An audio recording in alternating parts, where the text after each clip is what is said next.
toute l'info média qui fait la une ce matin, c'est le lancement de la nouvelle émission de Yann Barthès hier soir sur TMC Quotidien. Après son départ de Canal cet été, l'animateur faisait son retour à l'antenne pour présenter ce premier numéro. Jérôme Ivanichenko, bonjour. Bonjour Thomas. Vous êtes notre expert média. Ce retour de Yann Barthès était très attendu et ça s'est vu donc du côté des audiences. Et oui, carton plein pour l'ancienne équipe du Petit Journal qui prenait ses quartiers sur TMC hier soir. L'effet de curiosité a joué à plein. Je vous répète ce score que vous nous donniez il y a quelques instants.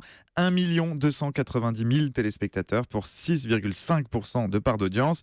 Un succès qu'on a senti venir au fil de la soirée. Il suffisait de faire un tour sur les réseaux sociaux. Le hashtag quotidien était le mot-clé le plus populaire en France, mais surtout dans le monde pendant toute la durée de l'émission. Imaginez, 38 700 messages ont été postés sur Twitter pour commenter le programme. C'était le sujet le plus commenté dans le monde entier hier soir. Dans le monde entier. Non. Alors il faut dire que les Américains dorment à ce moment-là, donc il y a peut-être moins de monde aussi, moins d'Américains, moins de concurrence, mais en tout cas c'était le sujet vraiment le plus populaire sur Twitter hier soir. Résultat, en face, la concurrence souffre. Le Grand Journal, par exemple, qui est seulement à 188 000 téléspectateurs, un score catastrophique pour Canal+.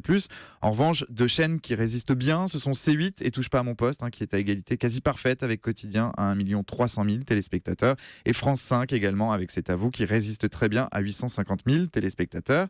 Alors avec ce score, Quotidien réussit son entrée en piste. À terme, l'objectif avoué par TMC, c'est de doubler l'audience de la case, occupée jusqu'ici par des séries. On l'a vu hier soir, c'est même quasiment x4. Une case qui rassemblait en moyenne 300 000 téléspectateurs. Dans le Figaro, Xavier Gandon, le directeur des antennes du groupe TF1, voulait atteindre une moyenne de 600 000 téléspectateurs. Et pour cette première, la mission est largement accomplie. Mission accomplie donc. Et à 19h en France, les Américains dorment pas spécialement. C'est à plein après-midi. Ou alors ils font la sieste. Alors le pari peut-il être tenu sur la durée, Jérôme ? Alors, c'est la grande question. C'est vrai que le plus dur est sans doute à venir pour Yann Barthès et sa bande. Sur un horaire plus concurrentiel que jamais, ils vont devoir montrer qu'ils ont des idées, beaucoup d'idées, et qu'ils n'ont rien perdu de leur sens de l'humour. Parmi le flot de commentaires dithyrambiques qu'on pouvait lire hier soir, une seule petite critique. Elle concerne la durée de l'émission. Désormais, Yann Barthès dispose d'1h30 chaque soir. Ça peut être très long. Pour y parvenir, TMC a mis le paquet. Elle a sorti le carnet de chèques. 110 000 € par émission. C'est le chiffre qui circule. Mais l'argent ne fait pas tout. Yann Barthès compte appliquer la recette qui a fait son succès sur Canal+, au Petit Journal. C'est ce qu'on a vu hier. Les fondamentaux étaient respectés. Il faudra aussi des invités pour faire vivre l'émission. Et il y a déjà du beau monde sur les rangs. On a déjà eu la confirmation. À la fin de la saison dernière, Catherine Deneuve avait refermé le Petit Journal. Hier, pour le lancement de Quotidien, c'est une autre comédienne de premier plan, de stature internationale, qui a joué le rôle de marraine. Oui, allô, qui est à l'appareil ? Bonjour Yann, c'est Vanessa Paradis.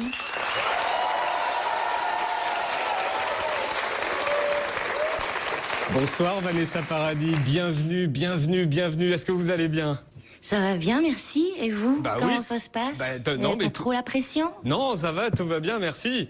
J'ai Vanessa Paradis au téléphone, alors tout va bien. Je vous laisse lancer le premier générique de Quotidien, Vanessa. Ok. Je suis Vanessa Paradis et je déclare ouvert la première de Quotidien. C'est chic, C'est plutôt chic, Vanessa Paradis qui se penche sur votre berceau. Avouons que c'est quand même très prometteur. Alors on a aussi eu le sentiment hier que Yann Barthès prenait les commandes de la chaîne. Oui, depuis son plateau, plus grand que celui du Petit Journal, il a joué les maîtres d'une drôle de cérémonie, le changement d'identité visuelle de la chaîne. D'un claquement de doigts, c'est lui qui a présenté le nouveau logo de TMC, plus chic, plus sobre, plus en phase avec la cible de la chaîne, les CSP+. À cet instant, on avait un peu l'impression qu'il devenait le patron de TMC, du moins à l'antenne. Ça vous rappelle peut-être quelque chose, ça vous rappelle Cyril Hanouna au début de D8. Eh bien c'est normal, puisque les deux patrons de TMC, Ara Aprikian et Xavier Gandon, viennent tous les deux de la chaîne gratuite du groupe Canal, et ils appliquent la même recette, une recette avec un homme fort, et une recette surtout où le second degré aura sa place. Cette première de Quotidien, ça a été justement l'occasion de constater que les équipes du Petit Journal n'avaient rien perdu de leur esprit potache, comme avec cette reprise très personnelle du tube des Village People, YMCA par le duo Eric et Quentin. TF1, on a rejoint la chaîne TF1, la même que Joséphine, ange gardien. On a retourné nos vestes parce qu'on avait peur de Bolloré. TMC, on y est tous les jours sur TMC, même s'il n'y a pas de bouton 10 pour TMC. Il y a tout le temps les experts, on comprend pas pourquoi il y a autant de saisons. C'est vraiment très marrant d'être sur TF1. On est des rebelles d'être sur TF1. qui chantent faux dans le groupe. Les deux, on va dire. Eric et Quentin, Mais donc c'était pour cette irrésistible, chanson. ça, hein. Ouais. Franchement, un des très grands moments d'hier Exact. soir.